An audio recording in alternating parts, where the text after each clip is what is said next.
So the question that our lab is really fascinated by is trying to understand how the sequence of a molecule encodes its function.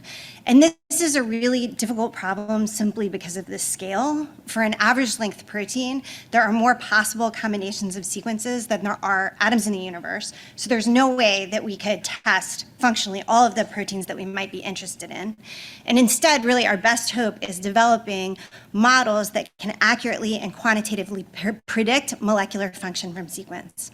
And kind of the thing that we need in order to develop those models is large amounts of quantitative biochemical and biophysical data for many, many sequences in parallel.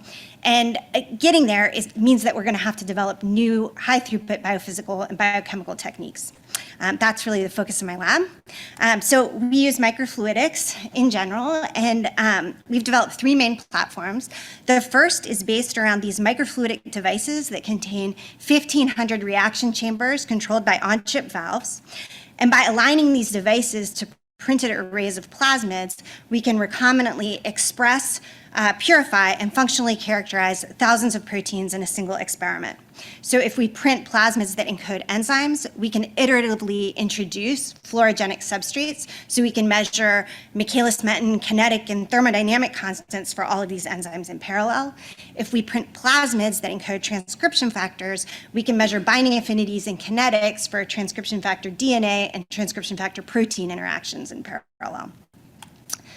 The second platform uses these microfluidically generated hydrogel beads that we can embed with different ratios of lanthanide nanophosphors. And what's interesting about these lanthanide nanophosphors is they have really interesting emission spectra so that we can combine them in different ratios and create 1,000 different colors, each of which is a different code.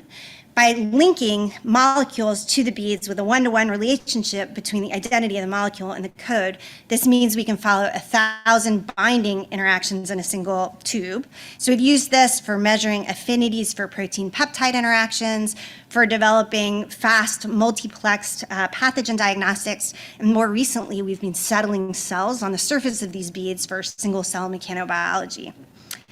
Finally, we've developed a new assay that makes it possible to encapsulate and sort tens of millions of cells based on a variety of interesting phenotypes like cell-cell interactions or secreted molecules. And you can sort these droplets using commercial cell sorters.